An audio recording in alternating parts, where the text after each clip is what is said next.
Are we live? We are live. Hey! We're not. We're professional. We're very professional. And we're alive. How we doing, gentlemen? Barely alive. We're barely alive. It's one of those weeks. Yes, it has. It's been a very long week.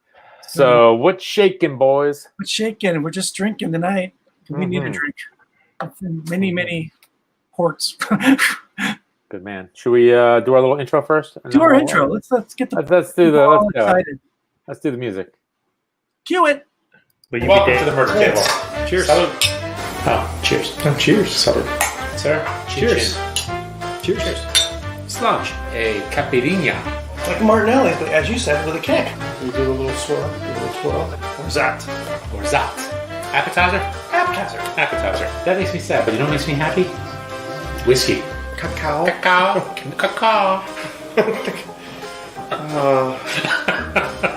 It's everything I thought would be and less smelly. We are live. Never gets old, right? Never gets old. Everything I thought it would be, but less smelly. Pretty much life, isn't it?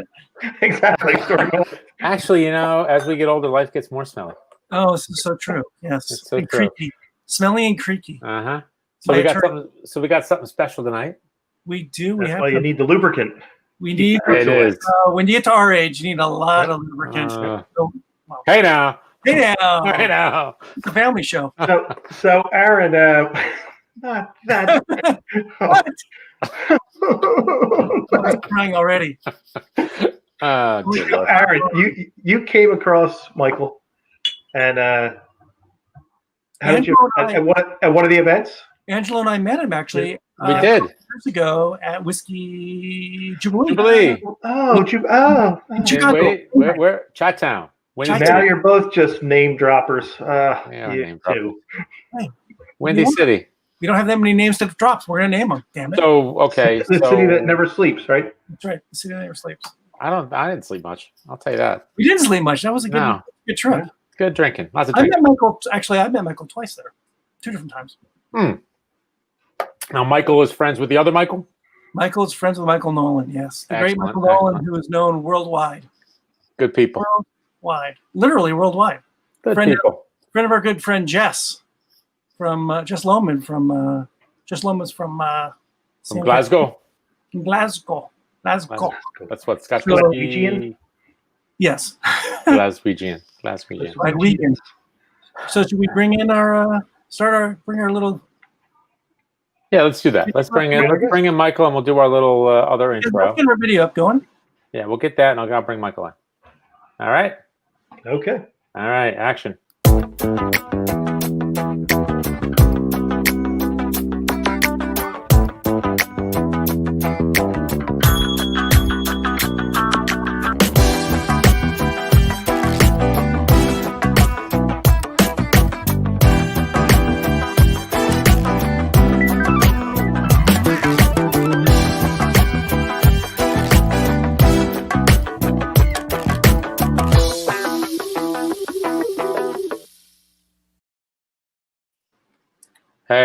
Hey. Let me Bloom. That's an awesome, funky introduction. Thank you. Hey. Well, that's like what? Showmanship, my friend. That's right. We're pros at this. We are pros. So we are welcoming Michael Bloom here from Chicago, and he has got a fascinating project that we're going to talk about tonight, the 50 State Blend Project. And it just reading all about it and talking to Michael about it, it just makes my head spin because it's a little bit beyond my brain skills to do what he's attempted to, and succeeding to do. So welcome, Michael. Thank you. And it's a pleasure to be with you guys. And I know that you are all about enjoying the world of spirits and whiskey. Yes. Which is ultimately what all this is about. And when you get to share something that you make, it's extra special. And as a whiskey, I would say a whiskey fanboy for a long time, listening to great people who are almost always the kind of people you want to hang out with, the people who are professionals in the whiskey world. So many good people. I always wanted to contribute something. And this project is actually my chance to try to do that. So thank you for giving me the opportunity to talk about it. Thank you. Thanks for coming on. It is our pleasure. Yeah, it is. And we do like to enjoy. We like the people before the whiskey. The whiskey helps like the people. Mr. Nolan is with us. Mr. Nolan! We should talk a little bit about Mr. Nolan for a second. That's how we met. Michael, why don't you talk about how we all met, and Mr. Nolan too, because he was the centerpiece for us. That's right. We'll talk about somebody who knows his whiskey and is as generous as anybody in sharing what he has found and being enthusiastically with anybody who shows an inkling of interest. That's Michael Nolan. And Michael Nolan and I both, I discovered Single Cask Nation, the hosts of the Whiskey Jubilee, before they put it on hold because they got really busy releasing a whole bunch of awesome single casks of whiskey. Michael Nolan introduced me to Joshua Hatton and Jason Johnson Yellen of Single Cask Nation, and Michael would host a Shabbat dinner after Whiskey Jubilee, which I believe is the meal that you, Aaron, and Angela and I all shared together after being at a Jubilee where we shared lots of whiskey together.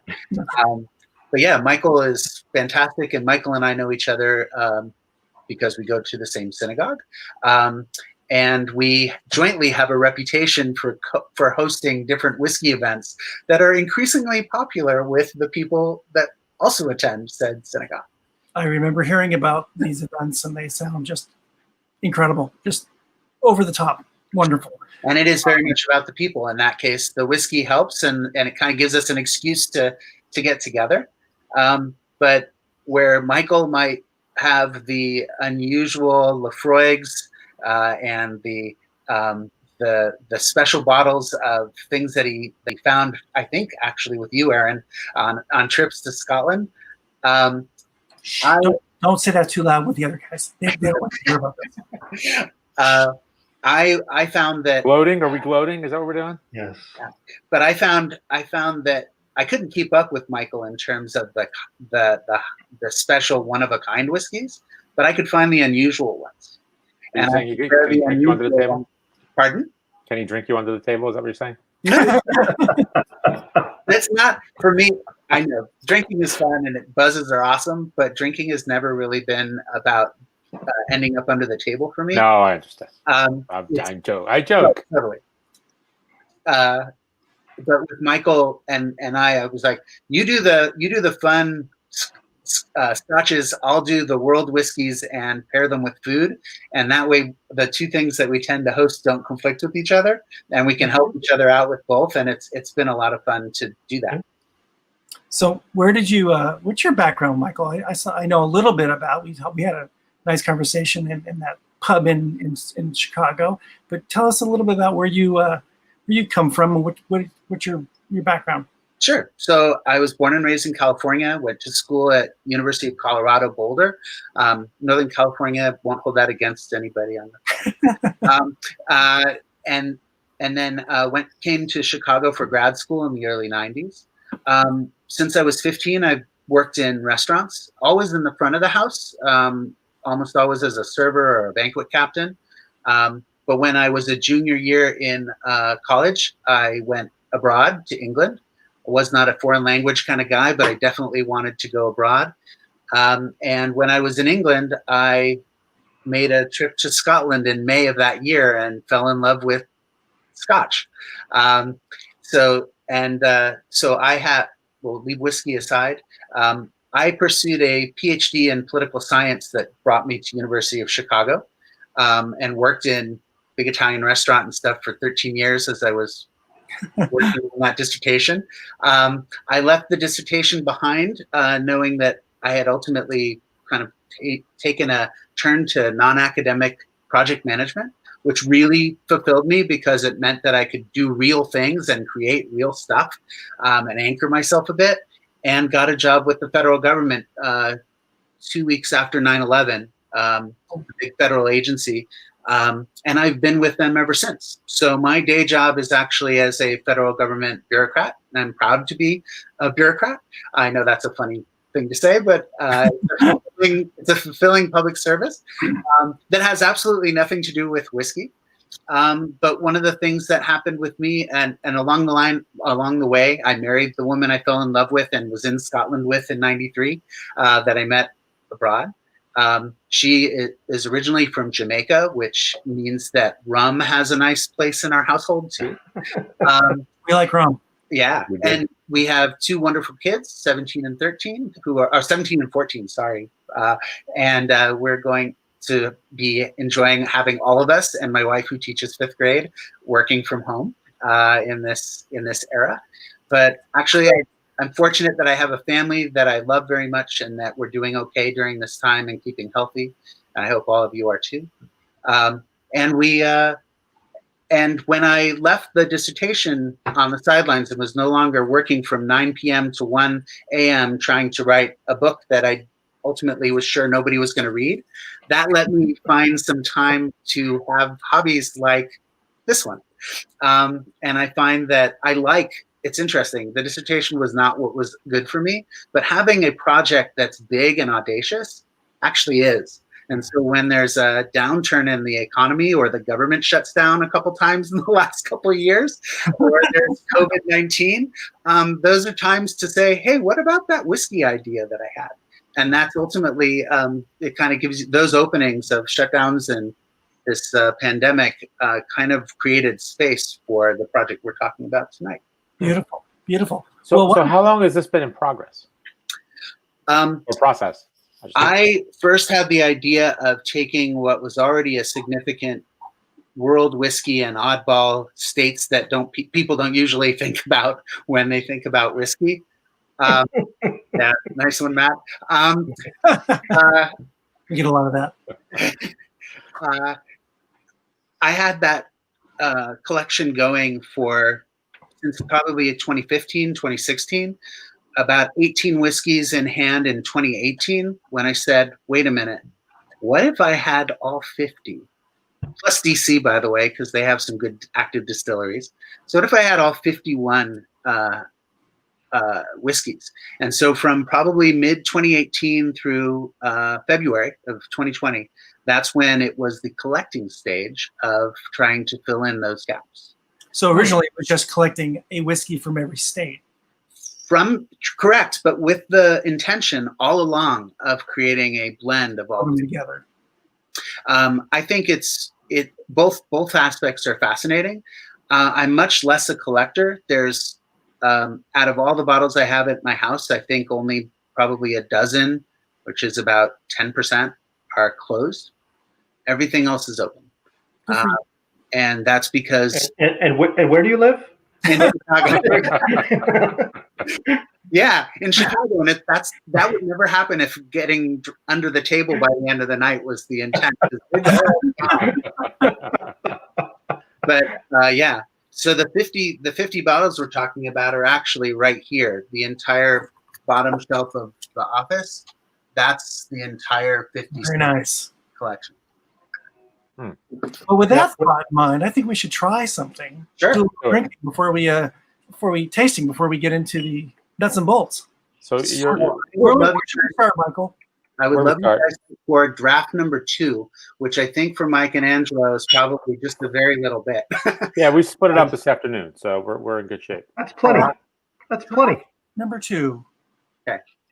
Now, when you were collecting all these bottles for all these states, and keeping in mind you were thinking about blending, were you looking for complementary? Did you try a bunch from different distilleries in each state, and kind of, that's not going to blend, or how did that work? That's a great question. Before you answer the question, cheers, everybody. Oh, cheers! Oh, sure, cheers. Cheers. You got to hold it from the base, and then you clink the top. Yeah, I'm incapable. Sound. Come on, get the nice clinky. All right. Cheers, gents. Cheers. That's fun.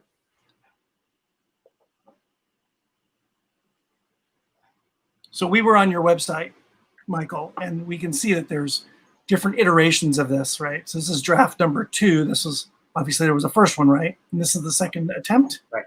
So first one, this is the second blend, but really the first one that I would call anything that included artfulness. The first blend was literally take 10 milliliters from every single bottle, mix it together, and see if it sucks or if it has promise. Because is one thing just throwing everything together, but it definitely another. Oh, thanks for sharing. To see if it actually has character. And so there was a big difference between number one, which is putting everything together, and number two, which you have in your glass. I'm curious. I'll stop talking and see what you're getting on the nose and the palate of this. It feels a little rye or bourbon forward. And it smells like there's a lot of corn, but then to Aaron's point, you get some of the rye, but maybe a little more bourbon forward than rye. You don't get that sharpness.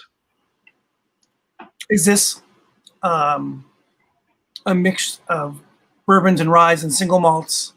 This one? Yes, it is. Okay. In fact, every draft is all 51 ingredients, just mixed together in different proportions. So it's the same 51 in batch in each of the 51 batches.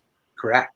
Okay. So when you were buying the 51 bottles over time, did you just buy one bottle from each of those distilleries, or from each state, or did you buy a couple different distilleries from a state?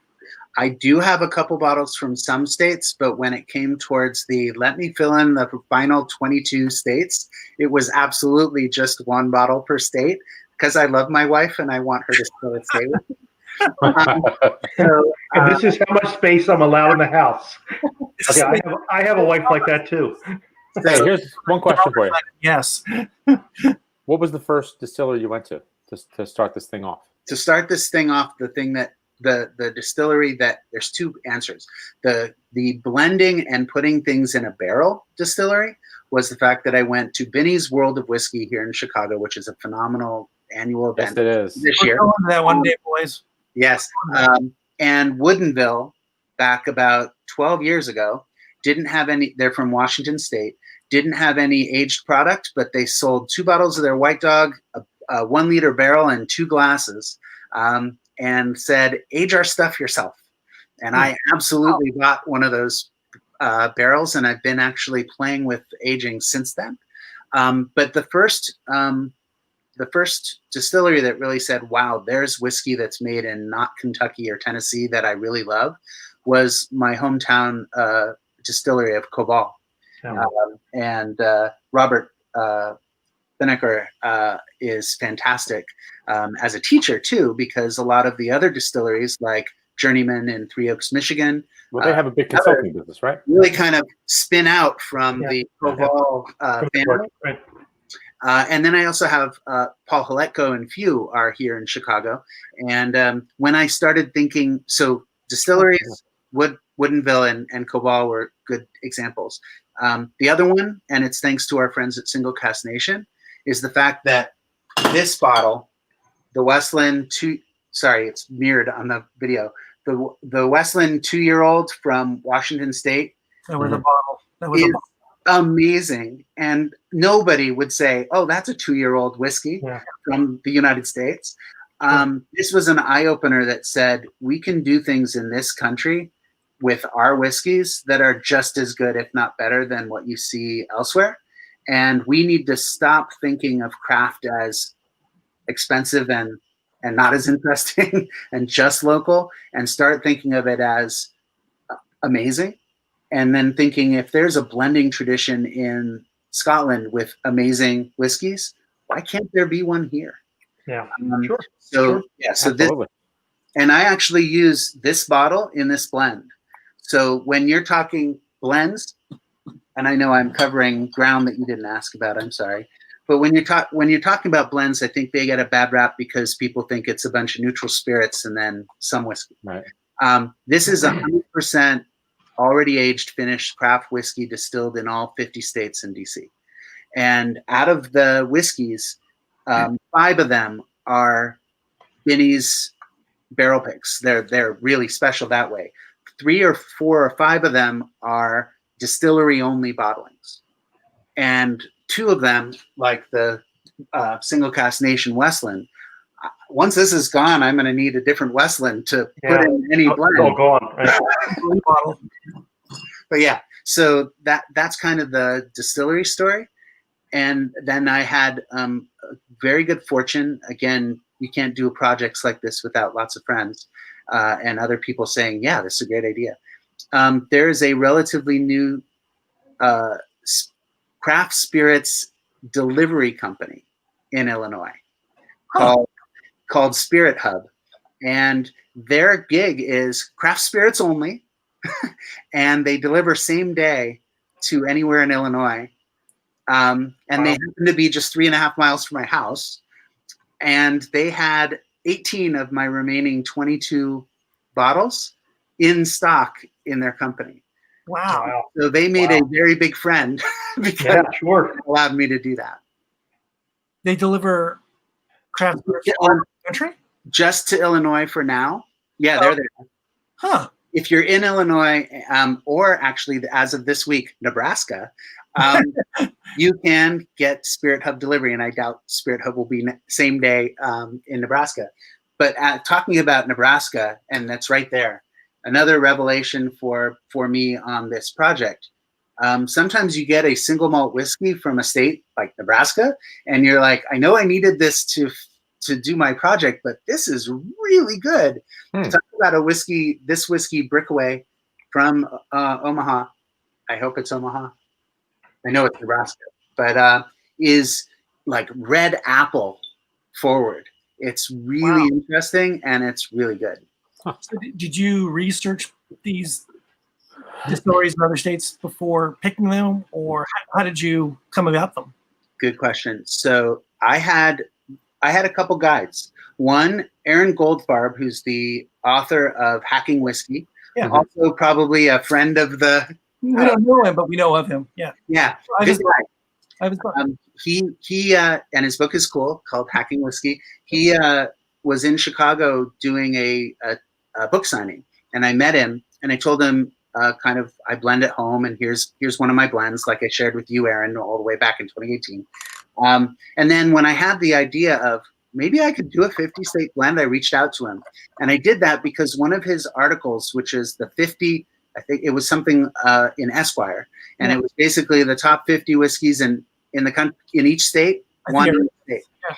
So I took that list and I started searching for those whiskeys, and then adding others that I knew that I liked from states that weren't on his list, and took that as the base.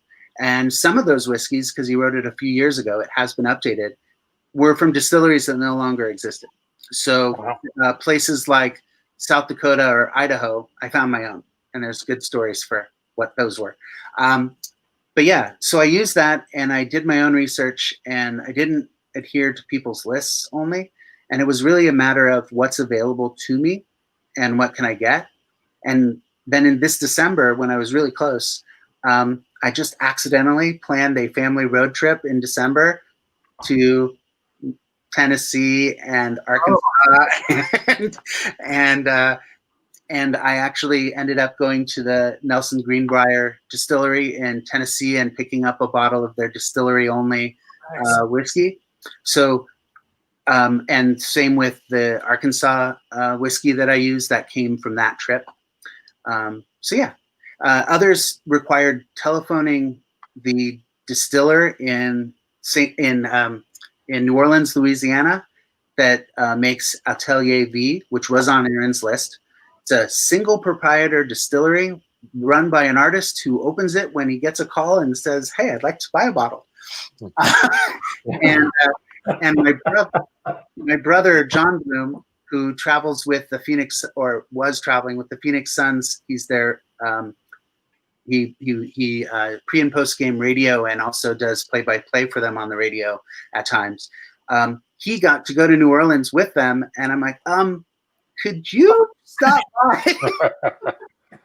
And the fun part of that story was, I'm like, so how are you going to check it on the airplane? And he's like, you're not used to traveling with the basketball team on an airplane, are you? I'm like, no. He said, checking. We pull up to the plane in a bus and we get on the plane. I'm like, excellent. So the Utah whiskey, the High West only distilled at High West whiskey that's in this blend, is also thanks to my brother John, because he was in Utah and picked up a bottle of that. And I don't have the bottle because, rightly so, my brother kept the bottle and gave me half of it in a second. Hey, there you go. Hey, Michael, one's for It's a tax. yeah.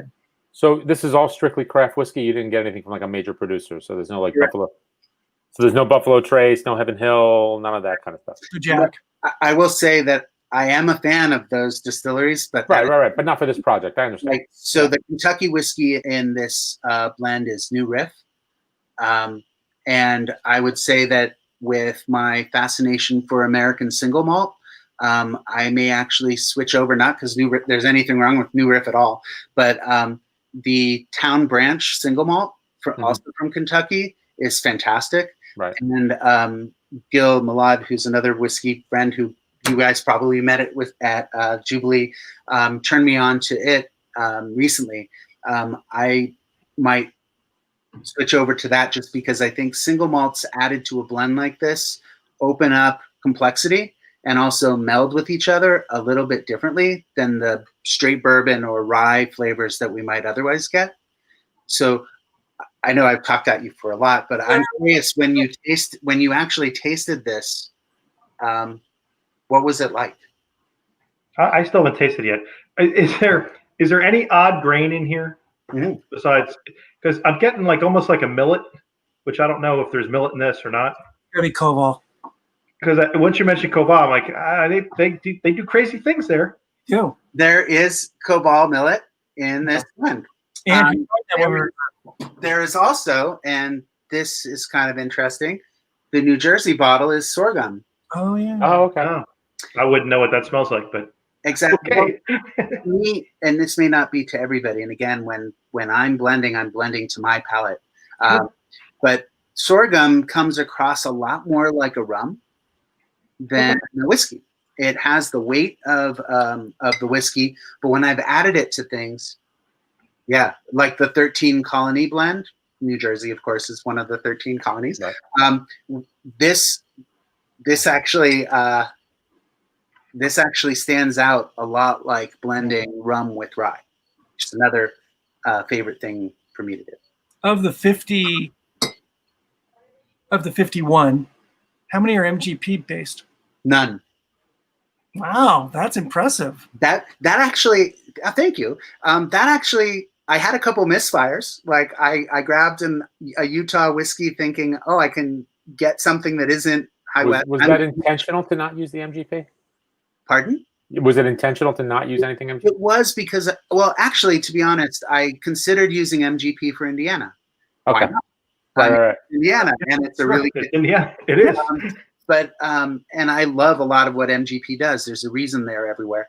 But what I found is that it's sometimes hard, without looking at the bottle, to figure out exactly where something is distilled. Oh, transparency. So oftentimes, you can even have produced and bottled in a state, and that doesn't mean distilled in that state.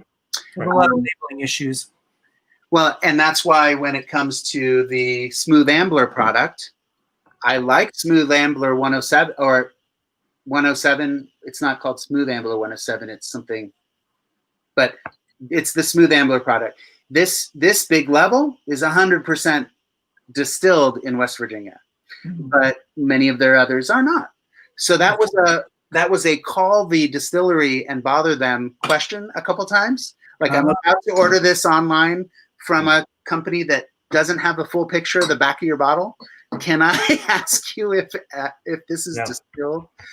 Yeah, and there are lots of very good small distilleries in Indiana right now that are not MGP. So keeping consistent with not Heaven Hill or others, I just went with one of those for the choice for Indiana as well. Sure. Nice. Well, first one when we tried it, I liked it. It was really fun. good. What are you trying to keep the ABV at as you put these together? So the ABV ranges from 40% to 63 in these bottles. I didn't do the math until this week because I thought you might ask me that question about what the ABV was in each blend. And so I figured out how to get my spreadsheet to do that for me. The ABV is between 47 and 48 and a half in each of the blends that I've done. That's a good bite. And one could say, hey, I could just make it 50, but Oh, that'd be cool. 50? exactly, or 51, and people go, why? There's always interesting stories behind why that is. But I think, and I might try that, but it is between 47 and 48, and it is simply because that's how it pans out when I choose what proportion of each ingredient to emphasize. And again, you're blending it to your taste. Mm-hmm. So as you blend it in, it just worked out to be 47, 48%, right? Yeah. That's got to be so difficult with 50 whiskeys, though. You know, I mean, how big are, like when you do a batch, how big of a batch are you doing?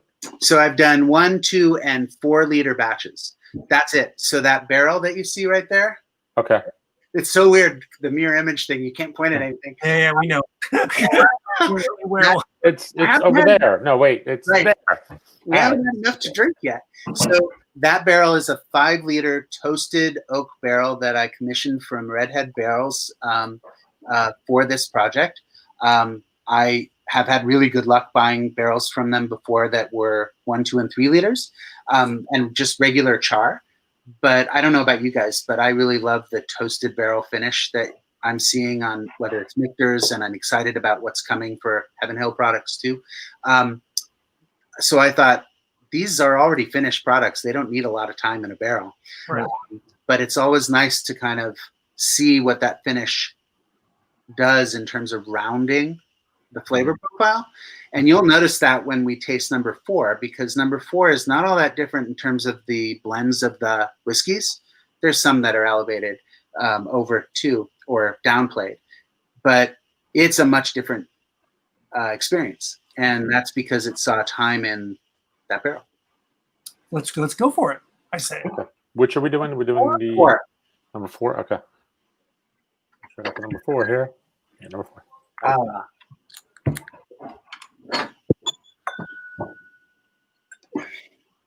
There we go. I have 4 barrel aged and 4 non-barrel aged, but I need to find the barrel aged one.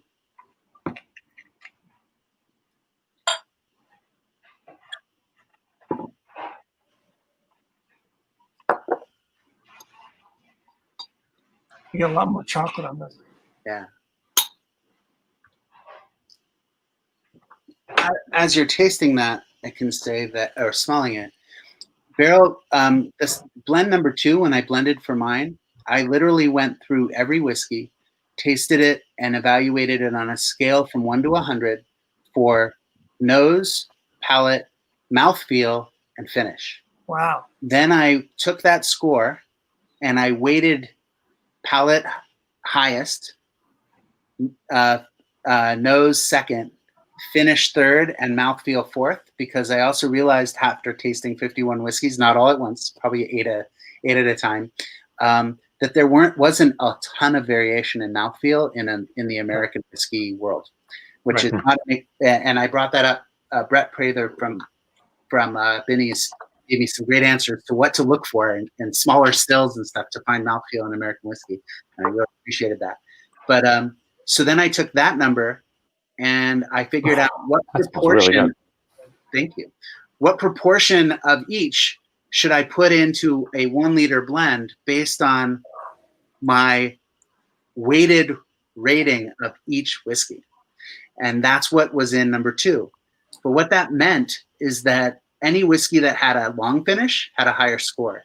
Any whiskey that had a full flavor had a higher score. And every whiskey that had heavier or heftier mouthfeel had a 4 score, which meant it was going to be huge, big, bold, in your face. Mm-hmm. And that's not what everybody loves. And that's not what's awesome about every whiskey. Right. So what I needed to do is figure out how to get to know each whiskey better by writing significant notes about each one. So I knew what qualities it had and what flavors, etc.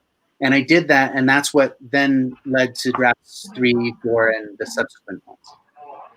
How long has this been in a barrel? Your barrel? For the one that you have was bottled on the 4th of July. Wow. There's a 50 state blend gimmick, right? Nice. Bottled on the 4th of July, but that's real, and barreled exactly a month later. Bottled exactly.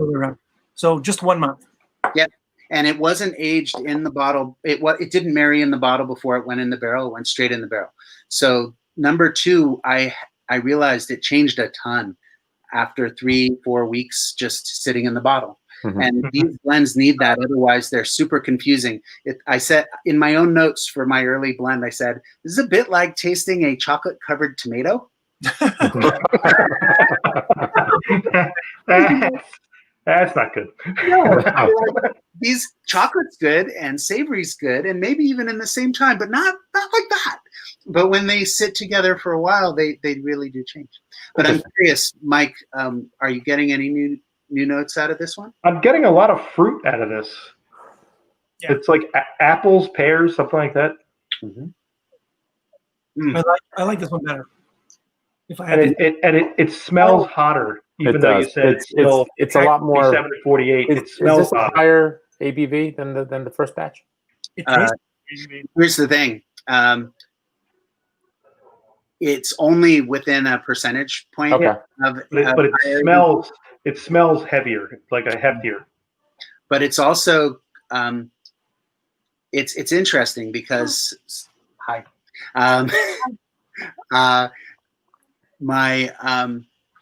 know that as evaporation happens from a barrel, the ABV changes. So my calculations are only based on what went in, not what came out in a month in the summertime in Chicago. But correct me if I'm wrong, but in the US, when there's evaporation, the ABV of the whiskey goes down. Yeah. Well, it depends on where you are. In Kentucky, right? Warmer weather should go down. Like a Balcones is going to go through the roof, right? Yeah. Or what's the Del Bach? Yeah, same thing. Both of those are in this blend. Balcones single malt, their European cask is in my weighting. I won't disclose every weighting, but that bottle is, depending on whether it's pallet or fully weighted, is in the top 2 whiskeys in terms of my score for this blend. Where do you keep the barrel during aging? Is it? It actually sat not up there. It's been sitting in my kitchen in the most temperate, air-conditioned island place in my house because I didn't want to lose 300 milliliters in a month. I got you. So yeah, when I know that I can settle a bit and perhaps even use a bigger barrel and that people really like this stuff, then I will find different places to store the barrel and experiment more with how it sees seasons because I know that's how barrels work their magic. So you have go ahead, Ange. So how big was this batch 4? Batch 4 3 liters. Batch 4 was actually 4 liters. Oh, 4 liters. Okay. And I left a liter in the barrel. Okay. To serve. My thought was initially to serve as a Solera style base. I was going to say. And the next one's in. Right. Okay. Yeah, like they do with rum when they dump the British rums in, right? Yeah. Right. You only have one barrel that you're using? I have only one 5-liter barrel. And if you read my website when I posted this week on the draft 4 barrel aged, I am scared of ruining something with a small barrel. So I take my barrel aging in baby steps because I did a bat mitzvah blend for my cousin Eric, who also helped me with my website. He's awesome, and he's a chef, and he's helped me with the tasting dinners and stuff too. I did a bat mitzvah blend. You gave a 13-year-old a bottle of whiskey? You give all the people who come to their bat mitzvah some whiskey, and then you save a 375 milliliter bottle that's properly labeled for their 21st birthday. Ah, there you go. Okay. Just making sure. And hide it. Right. And so I did that. Did that for my own daughter, and the idea behind that was it has whiskeys from all 14 states and 7 countries she visited in her 13 years. Oh. Whiskeys and rums, because you can't do every country with whiskey. Right, that's whiskey. Right. So so that was cool, and I did that for my cousin. And the within a week, the blend that we did, which had a lot of California and Midwest, Michigan, Illinois, Wisconsin, it turned black. Really? And I was like, this is not right. Yeah. And the only thing you can do is, I mean, if you were a distiller or a blender professionally, you'd throw it out and start over. But that's not the way you can do it when you've bought a bunch of special bottles, right? So it's all about dilution at that point. And can I erase the effect the barrel gave this special thing? And I did my best, but it was hard. So it was palatable in the end, but it's made me gun shy about filling a 5-liter barrel with 5 liters of whiskey until that barrel has actually done the right thing a couple times. And I know that means I'll get less vanillas and less barrel finish character, but I'm okay with that because I really don't want to waste 5 liters of whiskey. Sure. Well, and again, all this whiskey's finished. You're just trying to marry it, so you don't really need the wood to do so much because you're just trying to get it all to blend together. It's a vatting vessel. Yeah. Right. So, and exactly, vatting is in so many ways a more appropriate way of thinking about what's happening here. Vatted whiskey is what people call 100% whiskey mixed, blended together from different distilleries. Right. I find myself familiar with that. Thanks again to the great podcasts out there that talk about it. But if you use those terms with people who are just bourbon drinkers or rye drinkers, what are you talking about? Yeah, it's not an American thing. Right. Now, with this batch, did you use any bottles that had a different wood finish to it than batch 2? No, 100% the same bottle. All the same bottles. Okay. With one change because I had a whiskey finish and then substitute. So I went from a Leopold's bourbon from Colorado up through batch 3, and batch 4 has a Peach Street whiskey from Colorado instead. But that shouldn't really change things. To me, with batch 4, it rounded out. There's something I did differently. Full disclosure, because we all like that, right? So with batch 4, when I first pulled it from the barrel, even though it was in there for a month, I thought that the barrel covered up the complexity and the interesting stuff from batch 2, like that I saw in batch 2. And I didn't want that to be gone. I wanted that funkiness or that curiosity and that complexity to stay. So I actually took 20% of the barrel-aged stuff and I blended it with 80% of the non-barrel aged batch 4. And that is what you have in your bottle. If you taste the 100% 1 month barrel-aged 4, what you get is a very drinkable, super pleasant whiskey that you probably wouldn't think very much about. And you'd say, I drink this. But it doesn't really have that. I likened it to an indie band that hires a top 40 producer for their sophomore album. And I'm not trying to do that as showing off. I'm like, no, we don't want the sound of the top 40 bands. Why we're here is because we're different. We don't want more. Yeah. So I like the difference a bit better. So that's what we have. So when you were tasting, going through these individual distilleries and making notes on these 150 plus distilleries, did any of them kind of like surprise you? You probably didn't hear about a lot of them beforehand, but did any go, wow, this is amazing. This is from like the middle of South Dakota. How's this possible? I never heard of these guys. So the one that amazed me was not the one from South Dakota. Not that you didn't like that one. No, it just wasn't. Mount Rushmore Distillery. Right. Actually, it's Badlands Distillery. Yeah, so, of course it is. Close. And one of that was the last bottle that I needed, by the way. Thank goodness for whiskey Facebook groups in every state of the country. So the surprises. DC's rye from District Made is really damn good. And that's not on most people's radar. other surprises. If I and like I said, I'll list off the top 10 states, just the states of where my rankings came, and notice what's missing. Okay, so it's Texas, DC, Iowa, Minnesota, Washington, Rhode Island, Michigan, and Arkansas. Wow. Let's throw in there Arizona, Wisconsin, and Virginia, depending on other ways of sorting. Tennessee's in there if you look at like the top aggregate weighted score. But what's interesting, again, because I'm seeking what's different and new, not seeking smoothest or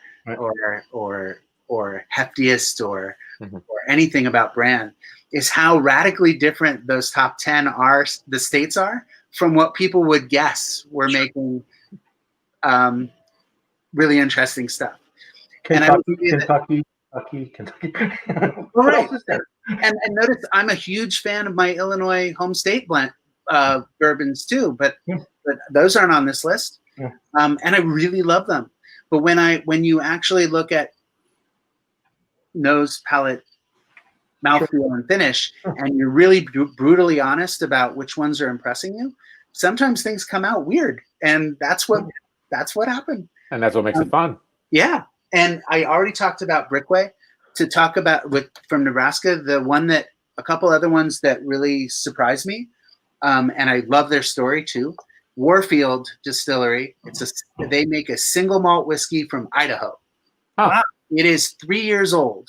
It is no cut corners, organic, everything, aged for 3 years, awesome, and extraordinarily subtle, like really subtle. But if you're 3 years old, wow. Yeah, if you're gonna sit down with a whiskey that's a single malt from the U.S. and you taste that, it's a totally different experience than tasting a single malt from Scotland.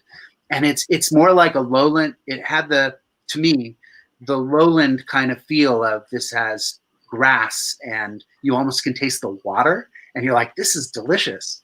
And I had the chance I reached out to that distillery to be able to secure that bottle and met Ben there, who, one of owner's distillers, I can't remember, I'm sorry, Ben. And we had a conversation, and it was not my expectation to spend around $100 on a bottle of whiskey from Idaho that I'd never had. Yeah. But when I learned more about it and the fact they didn't cut any corners, I'm like, okay, I'm in, and paid the shipping and everything. It came, and the coolest thing is this. Again, people matter.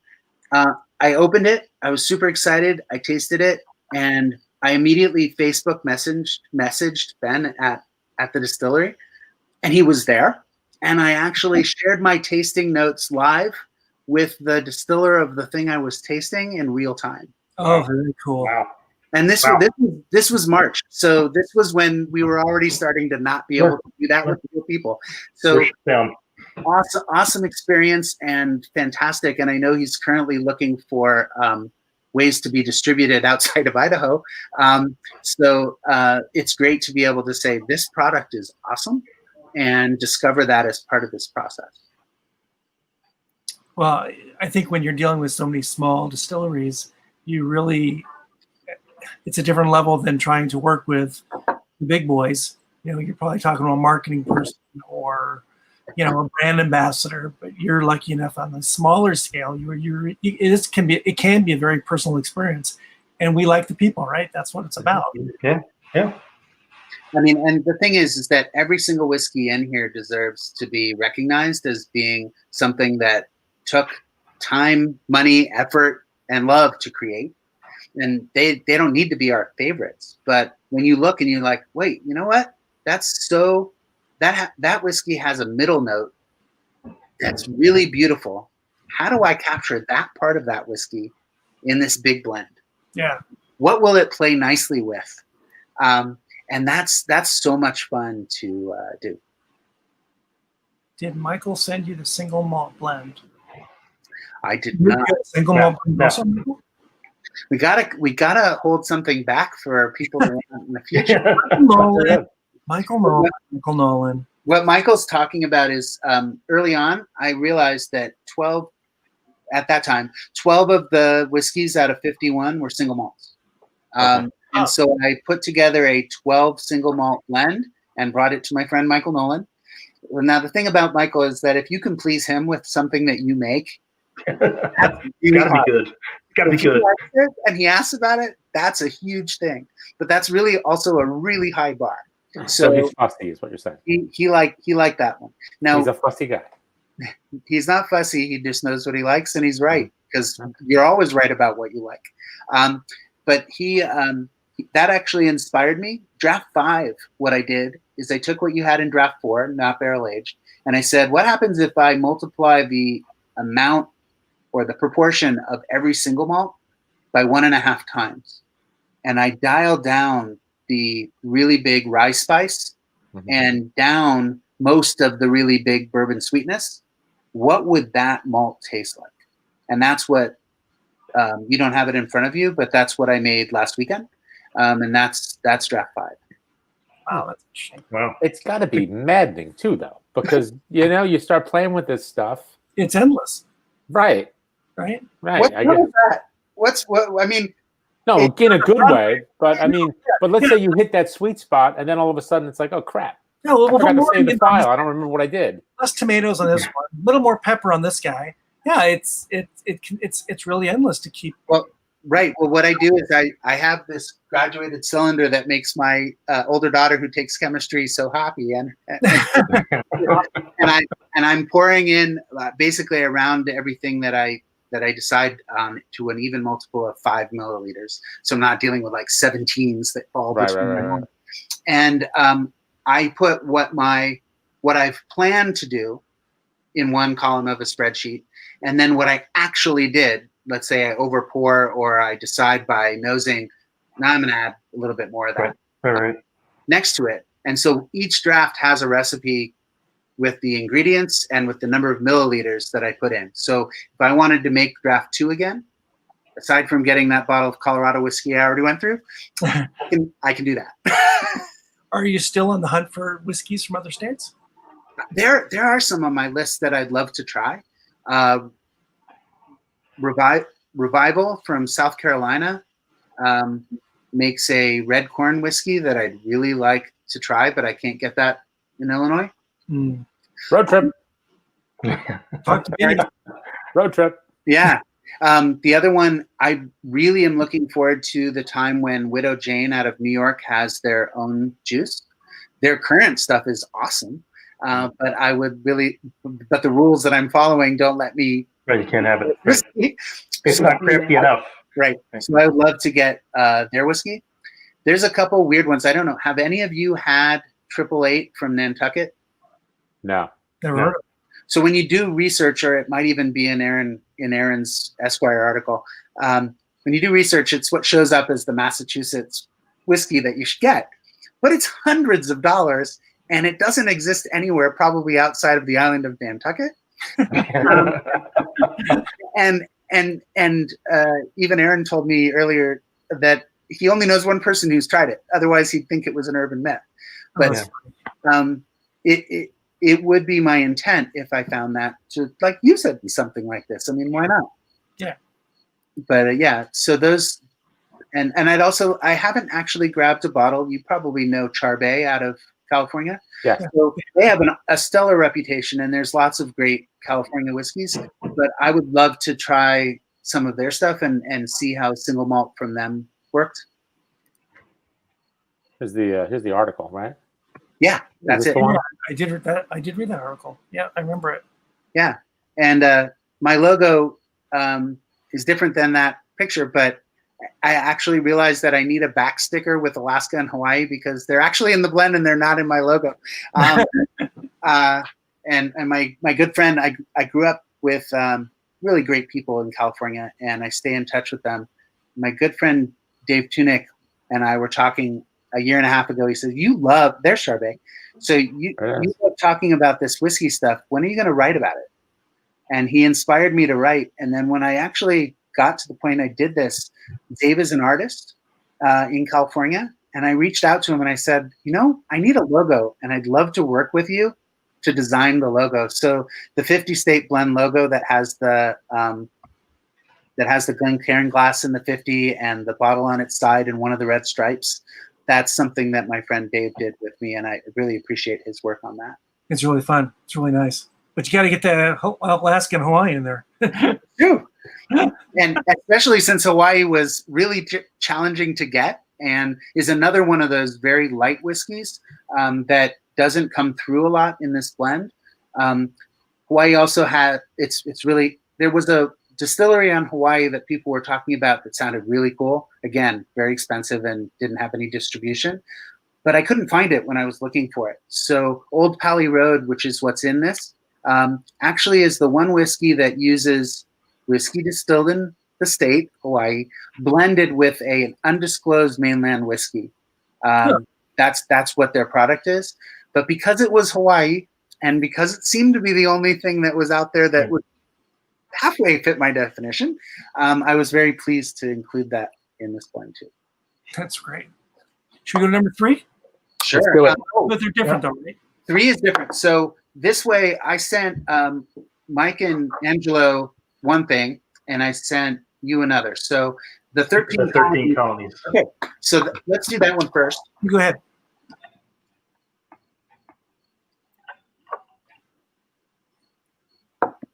So we know we have Matt and Mike watching. Do we have other people watching? Well, it says there's. See, the hard part about it is because we're on Facebook, we're on YouTube, and Periscope. So Well, it says 5 people, but I'm not sure if Where that's they 5 are. on Facebook or 5 on YouTube. It looks like Michael's on YouTube, Matt's on YouTube, and I don't know what the other 3 are. So And it's out there anyway. for everyone to watch. Well, So anybody out there, ask a question. We'll ask Michael for you. but no, I hope you're having fun. I'm having fun. Oh, We we are. are. We I'm are. very good. So, So 13 colonies. what's different with the 13 colonies? So it is only the 13 original colonies. Is it 13 whiskeys, or do you branch out and do? Okay, it's strictly. Just 13, and it's the subset of What's the the third collection. I didn't go in a different direction on this with 13. And I'm pulling up my spreadsheet to tell me what is in there. So just to remind, I'm a political science guy. I went to school forever. I still need to remind myself what the 13 colonies are, right? But so 13 colonies? we're talking Georgia, New York, Massachusetts, Delaware, South Carolina, New Jersey, Maryland, New Hampshire, North Carolina, Pennsylvania, Virginia, Connecticut, and Rhode Island. And out of that, we're talking 3, 4, 5, 6 bourbons in that set. 1 whiskey that the sorghum that is not characterized, and 1, 2, 3, 3 single malts as well. Yeah, I didn't put that on the website, so Yeah. I will. I was trying not to share things that weren't the strict drafts. I got But you. I've already outlined what a Louisiana Purchase whiskey might look like. That's complicated because go quiz. A lot of states. That's a lot of states. Territories. That's a lot of states. That is, but not as many as 50 plus 1. The other ideas when I was spitballing, how do you blend 50 states? Ultimately, as you noticed, I decided I was going to blend them by taste to try to get something delicious from a complex set. But other ideas that I've been floating are things like taking the full, taking the number of congressional seats in a state and putting that as the proportion of whiskey. No gerrymander. The electoral college number. Like the whiskey by the Electoral College. Yeah. The Electoral College bottling. But one of the reasons I haven't done that, and you might take my political science background and my job as a bureaucrat as a guide to this, I actually wanted the 50 state blend to be a united spirit and not a politically. We're not divisive. Why you can think of lots of ways of doing East versus West or things like You're that. going to do How about a red state, blue state blue blend? state? Really, no north versus south. We'll just do a purple state whiskey. That would be There you go. But I yeah, think this tastes a lot more buttery, I think, than the other ones. It's very Yeah. interesting.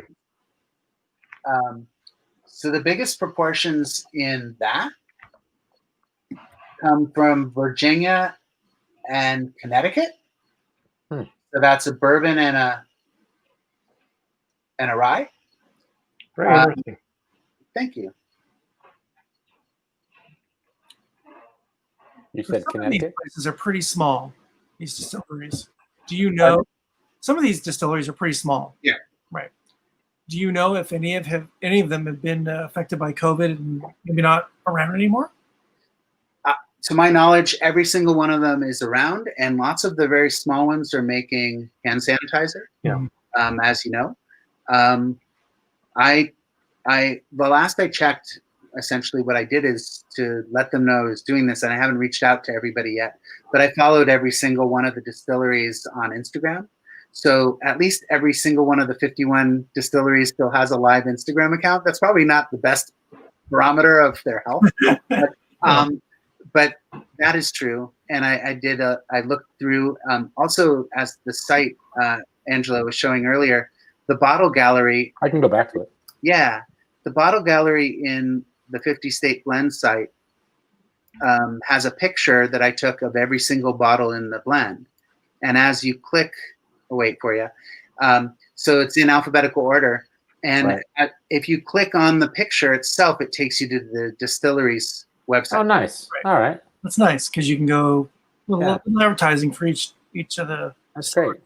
And we've had a few of these. Yeah, definitely. There are some that we know. There's a lot. The Del Bach, we've had I Rocktown. really like Del Bach. That was really fun. Isn't that a great whiskey? And I love the story too. The whole thing that they started making furniture and they got all this leftover wood, and it's like, hey, let's make a whiskey. Why the hell not?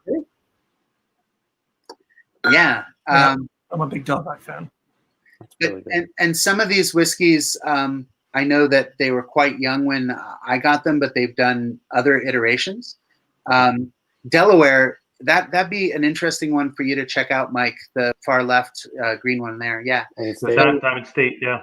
When I had that first, it's an oddball whiskey. It's smoked. It's got a lot going on, but it has really grown on me, and I think it opens up extremely well when it's exposed to air, which anytime it's in my blend, it is.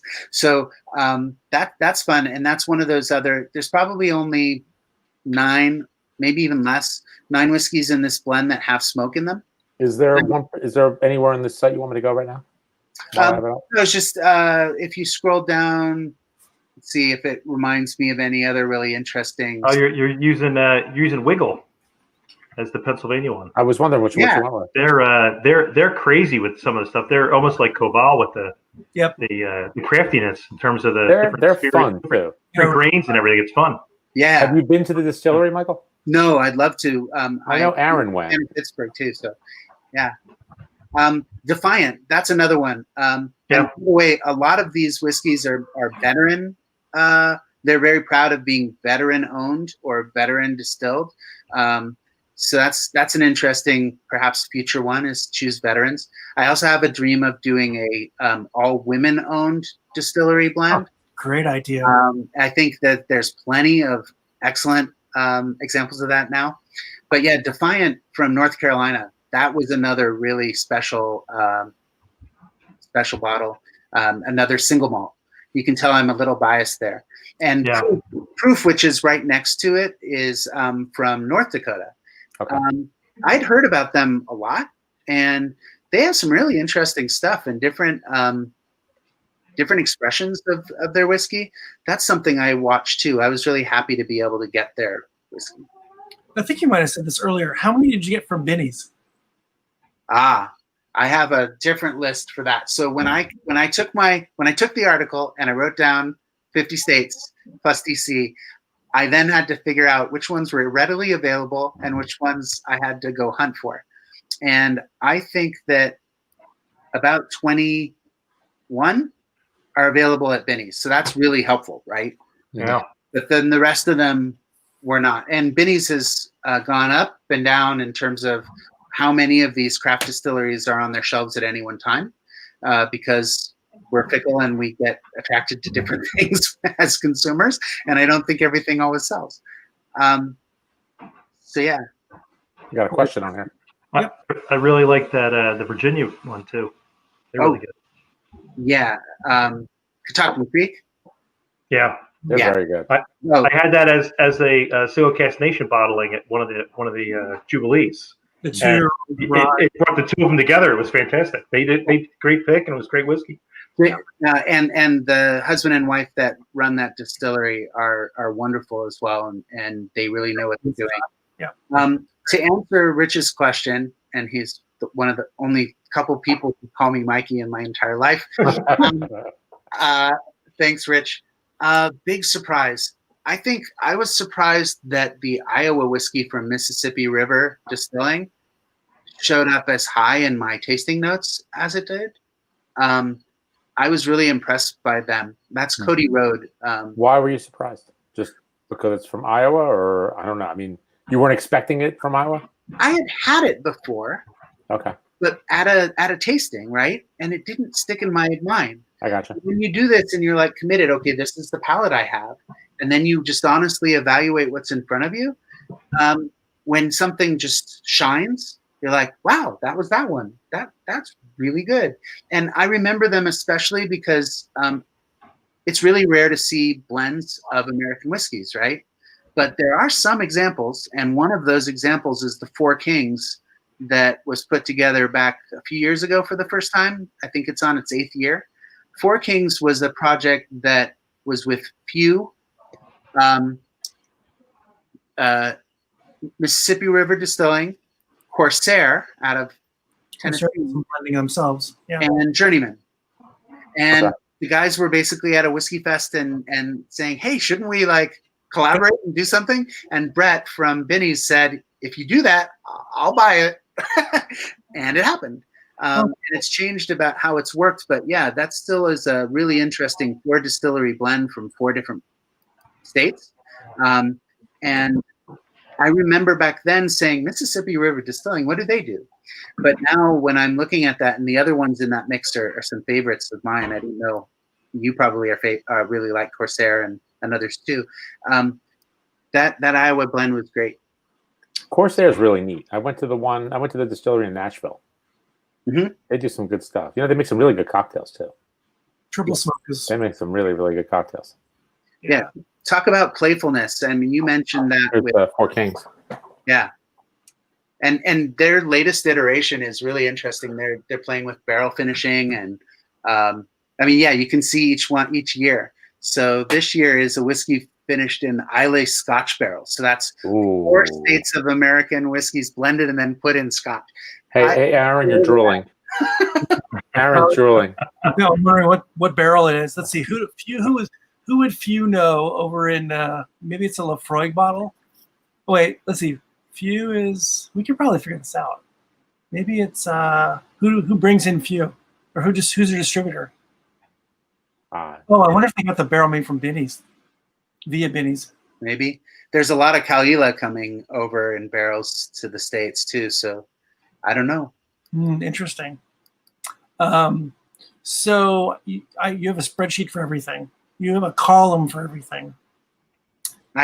What's the average price of each bottle? Ooh. So the average price of the bottles across the board is probably, including shipping, but probably not tax. It's around $65 a bottle. Yeah. So when I did my how much did this cost me to make kind of calculations, that's the number I used. And I know that the range is really from probably 36. I don't think there's a bottle that I bought that's less than that, all the way up to fully loaded 126. But I was paying some significant shipping on some of those final bottles. Like the one from Alaska? The one from Alaska is thanks to my parents having their 50th anniversary on a cruise ship in Alaska. And Nice. And even back then, that was years ago, I was like, I need to find a bottle of whiskey distilled in Alaska. I'm pouring the Great Lakes. Oh, please. That has a good story to it too. Go ahead. That's all great stories. So Great Lakes region is the region I work in for my federal agency. And I have always thought, wait, I'm into this, but I can't sell what I'm doing, but I can donate it for charitable or purposes or auctions and things like that. So this last year, I made a Great Lakes Rye, which is all of the, and it's big rye flavor.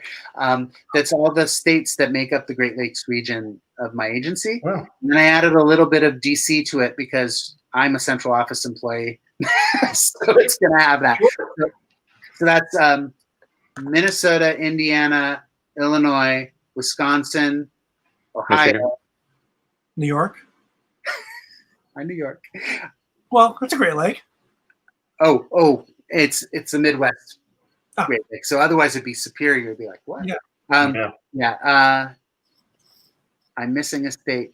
Wisconsin. So Wisconsin and DC. So that's what's in the Great Lakes blend. What did you think of that one? It's really good. You know, it's funny. Last night, our local whiskey club had a first of 2 nights of a blind whiskey tasting. We did 12 ryes, and we're doing another 12 next week, and it's all blind. So my rye palate was kind of shot out by the end of the night, and we found out what they all were. It was interesting because they were from all over the country as well, and my brain really went crazy on what really rye is, because there were so many different styles of those that we had last night, and it's probably going to change again next week too. This is more what I expect from a rye. Mm-hmm. That makes sense. This seems more traditional than all these things we had last night. So I want a little bit of spice.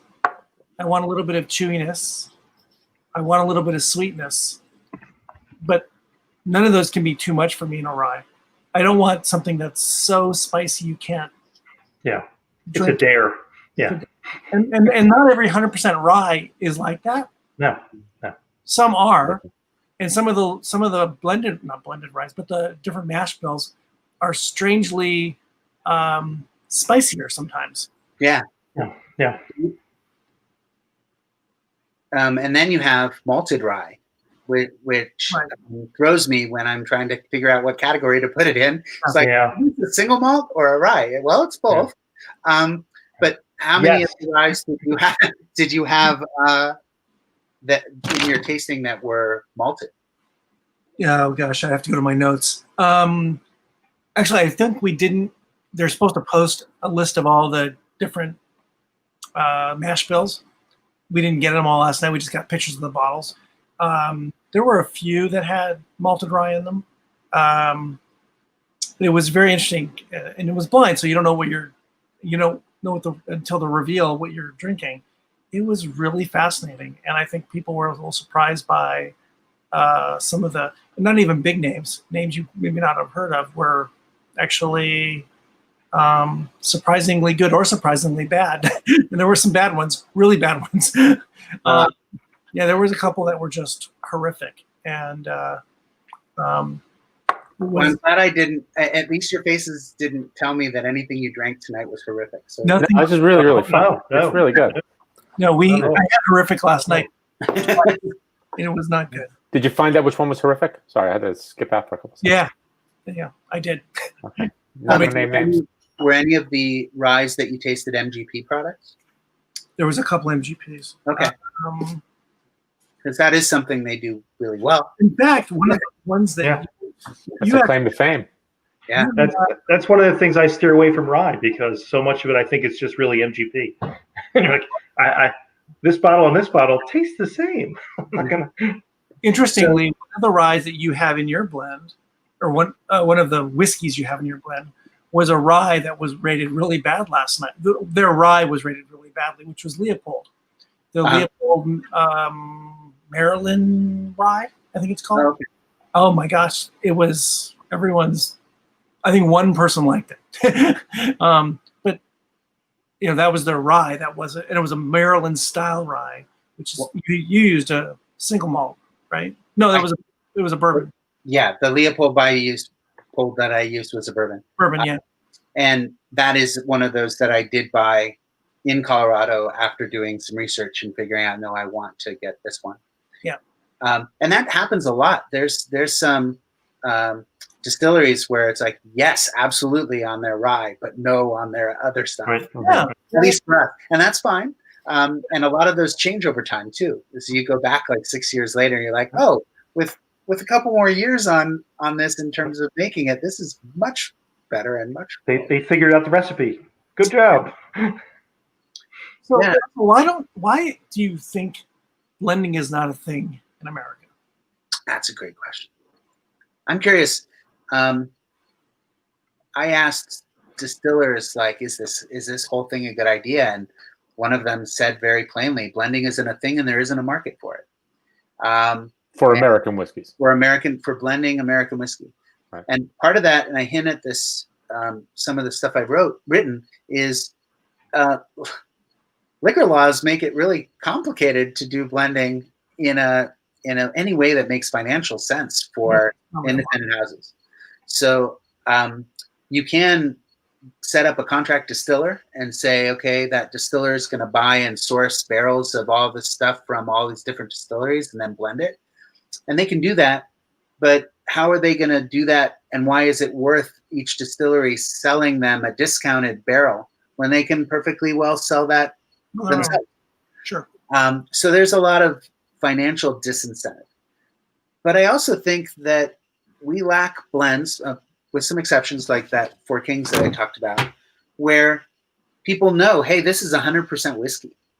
Not only is it 100% whiskey, but it's really good aged whiskey that is better together than it was, and perhaps more interesting than it was on its own.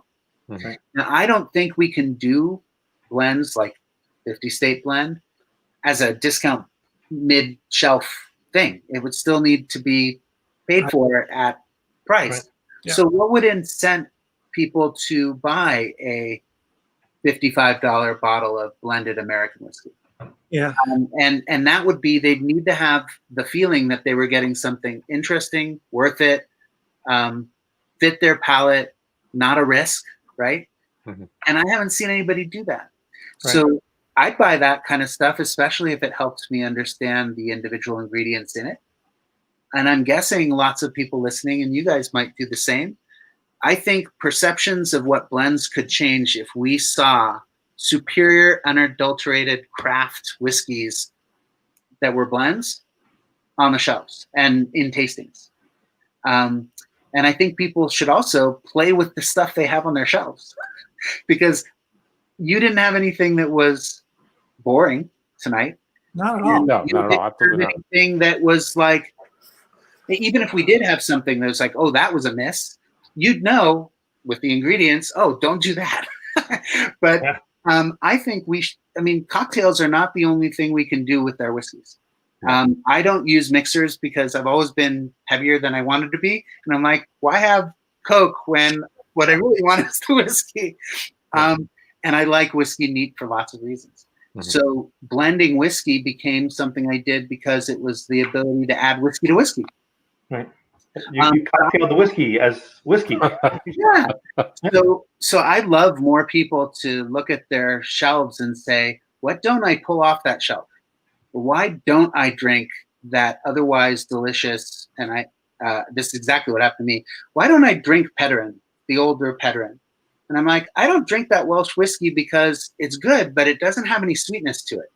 I'm like, what if I put it together with some Oloroso sherry or some PX sherry? Just a little bit. Yeah. What would that be like? I'm like, oh, this is amazing.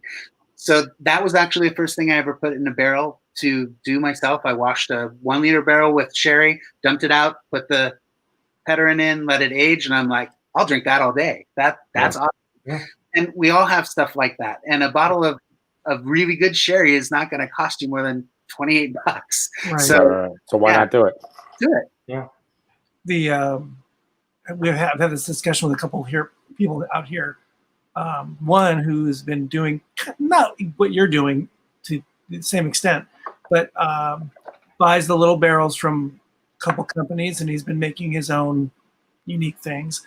And and also the infinity bottles, and which is blending, right? And I've got two here. I've got one that's just peated or smoky whiskeys, and mostly Scotch, and the other one is just non-peated. And when I get to the end of a bottle, I might pour it in. Mm-hmm. I was keeping track of for a while, but it's really interesting how that even in the bottle things change. Okay. Adding to it and drinking from it, it's fun, and then you can do that yourself without a whole lot of risk, and can't screw it up too bad. That's right. And there's a really good, there's a significant infinity bottle community out there. Yeah. There's a really good, you're not on Facebook, Aaron, but there's a great Facebook Infinity Bottle Facebook page. Mm-hmm. It's probably the most friendly to newbie kind of page out there. And every time somebody says, I want to start an infinity bottle, what are the rules? You'll get 4 or 5 guys saying, mostly guys still, but 4 or 5 people saying, there aren't any. That's the whole point. We're very strict. There are no rules. Or the only rule is you can't completely finish it because then it's not an infinity bottle. But I love what folks are doing and sharing on those pages. And again, I think it's cool when instead of being just people drinking whiskey, we can talk about it, play a part in it. And infinity bottles are probably the lowest, besides making cocktails for yourself and friends. Infinity bottles are the easiest entry, lowest barrier entry thing you can do with your whiskey at home. Because you already had it. You're not buying anything. You already had it. Right. You talked about, obviously you can't sell this stuff, but you can for donations, right? Yeah. And you have a charity that you are trying to support as well. Right. So the Respiratory Health Association of Metropolitan Chicago has held this bike ride that I've ridden. This year would have been the 19th year in person. It was a virtual ride this year. And it's a 190-mile bike ride through, starting in Illinois and riding through Wisconsin. And I've done it myself, and I've done it with, it's not a race. So I've done it with my kids. I've pulled them on a tag-along and in a trailer. They've done it themselves. It's nice when your kid does what you, follows in your footsteps. Maybe someday they'll drink whiskey too, but not until they're old enough.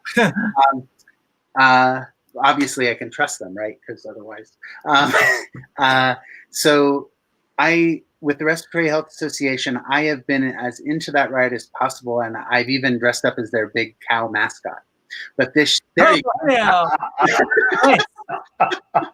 Well done, sir. Well done. Oh, what timing, sir.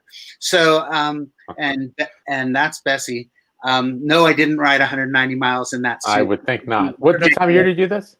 It's in the summer. It's in the first week. Oh, God. So, you have ice packs under that suit? I only wear it for a short period of time. Actually, I'm not that big, so it inflates with a fan. So it actually okay, so it's just it's cooling. It's somewhat cooling.